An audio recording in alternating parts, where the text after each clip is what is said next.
Hey, fellow problem solvers, Colfax Math here. Today we're going to do our final math skills review test, practice test for the SIFT exam, the SIFT Math Skills Review. You get more information and more practice tests and more access to tutoring by downloading the app at the App Store or on Google Play. Okay, problem number 1. In the figure below, the area of the square ABCF is 25, and triangle CDG is an isosceles right triangle. There's a ton of information in this paragraph. The first trick is really to transfer all that information into the picture. So let's highlight the important parts here. Area of a square is 25, and the triangle CDG is isosceles right, with the length of the hypotenuse, this piece here, being 3 root 2. What is the area of the rectangle DEFG? So there's a ton of information. First thing I'm going to do, if I'm taking a computer-assisted test, then I'm going to have note paper in front of me. I'm going to draw it down and sketch out the important parts. So the area of this square is 25. By definition, a square is saying this side y, this side y. Y times itself equals 25. What times itself equals 25? So these sides have to be equal to 5 each. Because it's a square, they have equal sides. So all 4 sides are 5. 5 times 5, 25. CG, isosceles right triangle. So isosceles means this and this are congruent. Isosceles has 2 equal sides. Right means one of the angles is 90 degrees. You put a little perpendicular mark in there to say it's a right triangle or 90 degrees. It's a special group of triangles. And the length of the hypotenuse, CD, is 3 root 2. So this is 3 root 2. Not only is this a right triangle, it's an isosceles right triangle, meaning that these are the same. And I could identify that and know the rule of isosceles right triangles, that the legs are a number and the hypotenuse is that number root 2. But if I didn't know that, I could use the Pythagorean theorem. I don't know what this leg is, so I'm going to call it x. I don't know what this leg is, so I'm going to call it x. They have to be the same. So I have x squared plus x squared is equal to hypotenuse squared. That's the Pythagorean theorem. A squared plus b squared equals c squared. 1x squared plus 1x squared is 2x squared. Whoops. 2x squared. Distributing the square through the quantity here, I have 3 squared, 3 times itself, 9. Root 2 times itself, root 2 times root 2 is 2. Then I have 2x squared equals 18. Divide both sides by 2. These will cancel. X squared equals 9. So what I'm saying again here, what times itself equals 9? That's 3. So this is 3. This is equal to 3. Right? So first I got to transfer my info to my picture. Then I got to start filling in the pieces I can.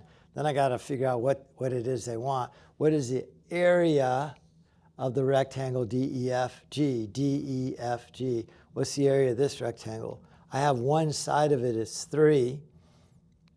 It looks like it's a square, but it's a little bit of a trick because if this is 5 and this is 3, this right here from here to here has to be 2. 3 times 2 is the area of this. My area is equal to 6 square units. Really hard problem. So step 1, you got to decode. Step 2, you got to fill in all of the missing pieces. Then step 3, you got to kind of go from one to the next to get that length and that length. It's kind of an automatic distractor to make it look like a square where it never says it is.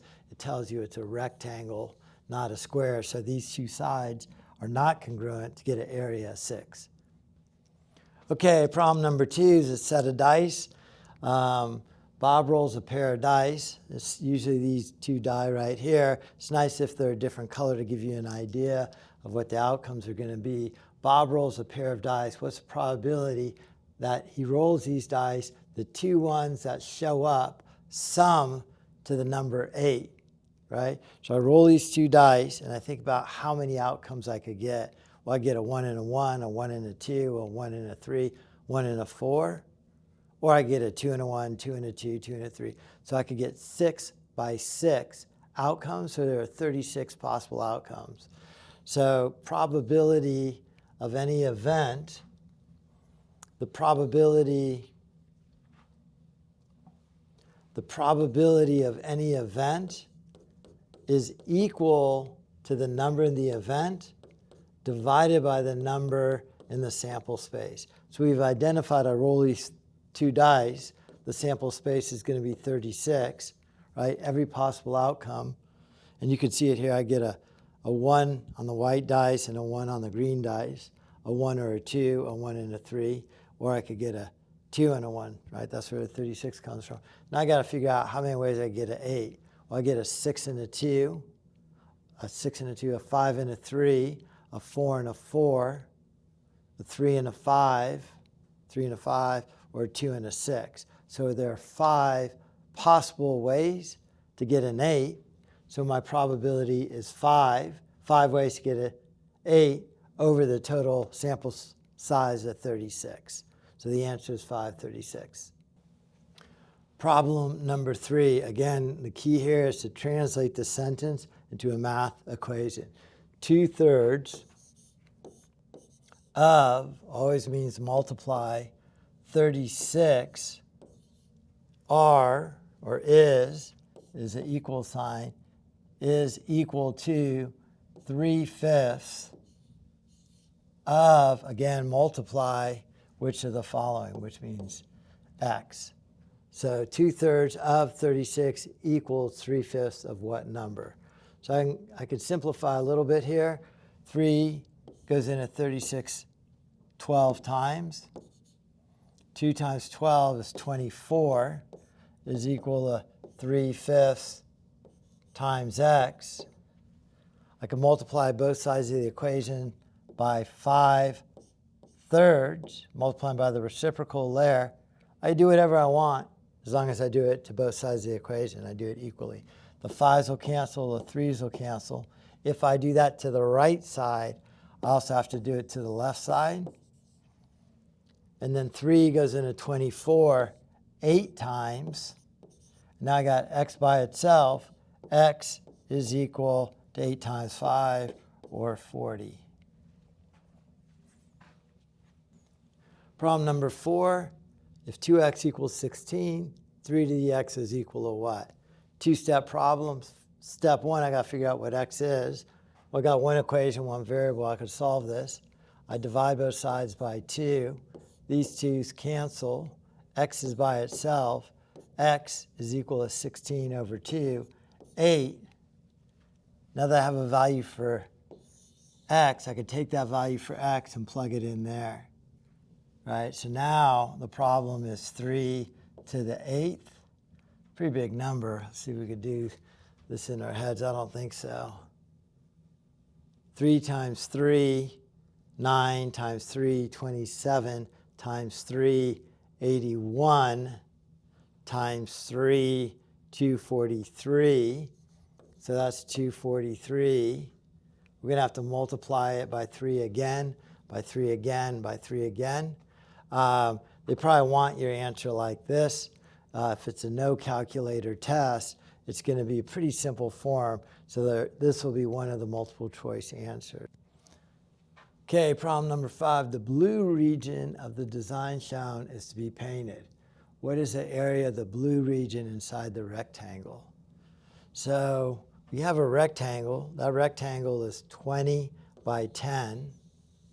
Right, so 20 by 10. So the overall rectangle is 20 times 10, 200. And then I have to remove the area of the circle and then the other circle. Well, diameter of the circle is straight across. So if the rectangle is 10, the diameter is 10. Area of a circle is pi r squared. So if the diameter is 10, the radius is 5. So I'm going to plug a 5 in for the radius, square it, and multiply it by pi. So one circle is 25 pi. The other circle is the same, so I'm just going to multiply that by 2 to get 50 pi. So the area of the rectangle is 200. The area of the two circles is minus 50 pi. And that might be one of your answers if it's multiple choice, 200 minus 50 pi. But the fact that they gave you this right here, we probably should multiply it out. But let's say if I had multiple choice answers to it, I just took 3 and multiplied it by 50, I get 150. So I'm looking for a value about 200 minus 150, about 50, but a little bit less than 50 if there are multiple choice answers. So I'm going to take that to find the exact value. I'm going to go 3.14 times 50, 0, 0, 0, placeholder, 5 times 4, 20, carry the 2, 5, 6, 7, 5 times 3, 15. I'm going to add these together, 0, 0, 7, 5, 1. My decimal place is over 1, 2. So I go over 1, 2, and I get 157. And we were thinking, approximating at 150. 157 is pretty close. So 50 pi is equal to 157. 200 minus 157 is going to give me 43. So there's my answer right there. The blue region is 43. Problem number 6. A pipe 120 inches long is divided into 3 sections. Okay, so I'm splitting this pipe up. I got a picture to represent my words. The ratio of the 3 sections is 3, 5, and 2. So this is long, that's short, and that's a little bit longer. What are the lengths of each section? Well, I don't actually know how long they are, but I know their ratio. So I'm going to call this 3x, 5x, and 2x. All together, they're going to equal a 120. 3x plus 5x, 8x, 8x and 2x, 10x. 10x is equal to 120. Divide both sides by 10. X is equal to 12. If it was multiple choice, 12 would be an automatic distractor, would be one of your answers. It's not. It's asking you what are the length of each section. I got to take that value of 12, plug it back in for x in all these places. 3 times 12 is 36. 5 times 12 is 60. 2 times 12 is 24. Let me double check that. This is going to add up to 60 and 60, 120, and the ratio is 3 to 5 to 2. Keep going strong, keep doing the problems. It's the only way you get better at anything is practice. Okay, problem number 7. What's the area of a triangle with base of 8 feet? I'm going to keep my units on there, 8 feet, and a height of 4 feet. One's a little bit easier. There's a triangle. I have area of a triangle is base times height divided by 2. So I have 8 times 4, 32, divided by 2, 16. Whoops. 16.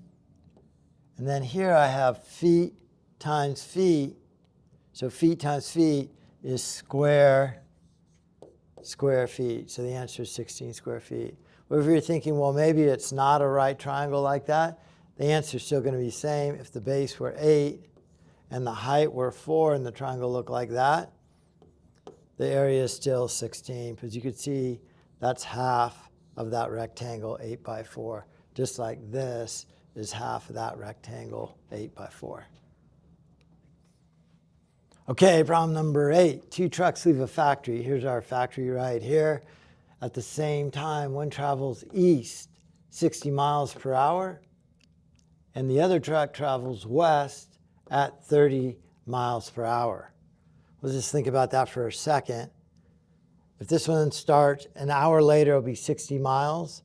An hour later, this one will be 30 miles. So in an hour, they're traveling 90 miles per hour away from each other. How far will they be, or when will they be 150 miles apart? So we're looking for a number of hours that they're going to be 150 miles apart. So if they are traveling 90 miles per hour times how many hours will they be 150 miles apart? Well, I can see my units will cancel, and that'll give me miles times miles, so that looks right. I have to get this x by itself. I'm going to divide both sides by 90. Those will cancel. If I do that to the left side of the equation, I also have to do it to the right side. So x is equal to 150 over 90. Then I want to reduce that. 10 will go into each of them. 3 will go into 15 5 times. 3 will go into 9 3 times, giving me 5/3. That's the number of hours. Kind of funny to answer 5/3 of an hour. So I'm going to turn that improper fraction into a mixed number. 3 goes into 5 one time with 2 left over. So it is 1 2/3 of an hour. If they want minutes, I got to find 2/3 of an hour. So 2/3 times 60 minutes in an hour. 3 goes into 3 once, into here 20 times. 2 times 20 is 40. So it is 1 hour, 40 minutes. That's your correct answer right there. Number 9, a 120-inch long board is divided into 2 sections. If the ratio of the 2 sections is 3 to 5, what are the lengths? What are the lengths of the sections? So this would be 3x. This would be 5x. Together they equal 120. So I have 3x plus 5x, 8x. 8x is equal to 120. Very similar to the last problem, I got to get that variable x by itself. I divide both sides by 8. X is now by itself. So I got to reduce that. I could look for numbers that go into either of those numbers. And if you could see it, great. If not, you could just start cutting it in half because they're both even. So 60 over 4. 60 divided by 4 is 15. Or I could just keep splitting it in half. 30 over 2. 30 divided by 2 is 15. So x is equal to 15. If this were a multiple choice problem, that would probably be answer A as an automatic distractor. That is not the correct answer. That is the value of x. You got to take that value of x and plug it in here and in here to get the 2 different lengths. 3 times 15 is 45. That's that length. 5 times 15 is 75. That is that length. They are in the ratio of 3 to 5, and they add to 120. A teacher reviews 4.5 papers per hour. How many papers will a teacher review in 6 1/3 hours?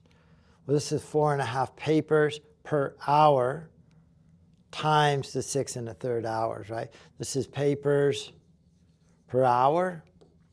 I want the number of papers. So I'm going to multiply that by the 6 1/3 hours. My hours will cancel, and I'll get papers.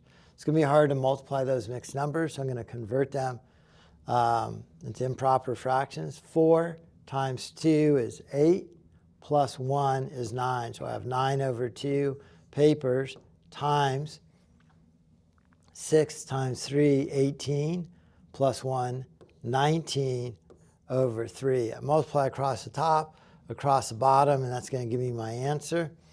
I could reduce after, or I could reduce now. It might be a little easier. 3 goes into here 1 time. 3 goes into here 3 times. 3 times 19 is 30 and 27. 57 over 2. And then I could just cut 57 in half to get 58 is 9. No, what is that? 58 is 29. So 28 and a half right? 56 is 28, and then 57, I cut that in half to get a half and a half. So the teacher can grade 28 and a half papers in 6 1/3 hours. Number 11, in the following series was continue, what are the next couple numbers in this series? So what is that number and that number? So I'm looking at this. There are two different types of series. One is arithmetic, where you add a certain amount each time. The other is geometric, where you're multiplying. Well, I go 1 plus 9 minus 3 plus 9. So it looks like it's not being multiplied at all. It's weird that it's plus 9 minus 3 plus 9 minus 3. But if I look at it here, this is plus 6, and this is plus 6. So that means this right here must be plus 6. So 7 plus 6 is 13. And then 16 plus 6 to go here will give me 22. Problem 12, a carpenter cut 3 4-foot by 6-inch cells from a 14-foot board. So I have 3 of these 4-foot, 6 inches. 12 inches equal a foot. So this is a half foot, right? So I have 4.5 times 3, which means I got 3 of these boards that are 4.5 long. How much is left in that 14-foot board? So I'm going to take a half plus a half plus a half, 1.5. So I'm going to carry that 1 up here, and that's going to give me 13 1/2 feet. We're assuming, of course, that the blade doesn't create any sawdust and no wood is removed. 13.5 from 14 is going to leave me with a half foot left over. So the correct answer is 1/2 of a foot, or 6 inches left over.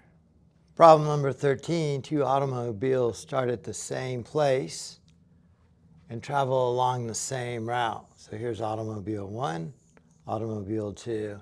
The first car travels at an average speed of 40 miles per hour, while the second car is going 55 miles per hour. Those are my numbers there. Which expression is correct to calculate the second car's distance? Well, that's a question. How many miles further along the route is the second car at the end of 5 hours? That's a question. So there are 2 separate questions here, 2 separate question marks. So let's go ahead and do this first one. Which expression is correct to calculate the second car, this car's distance? So we're just going to take that 55 miles per hour and multiply it by X hours. However long it travels times the rate will give us the distance. So distance is equal to rate times time. Right? I can see here hours are going to cancel, and then there's my expression 55x. That's it. How many miles further along the route is the second car at the end of 5 hours? So now we're introducing 5 hours, and we want to know the difference between the 2 cars after 5 hours. Well, I could figure this out and this out, subtract this from this. Or I could just say, well, this is going 15 miles per hour faster. 55 minus 40 is 15 for 5 hours.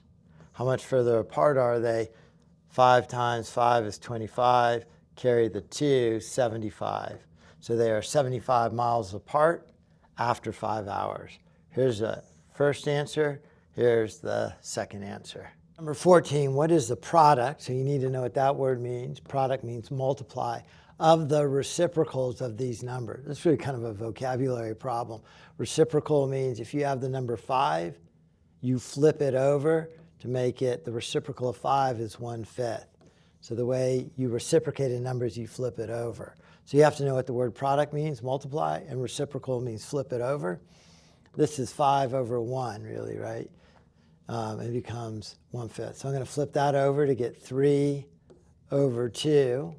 I flip that over to get 8 over 1. I have 5 over 1. The reciprocal of that is 1/5. And then the product, I want to multiply all those things together. So 2 goes into here once, 2 goes into here 4 times.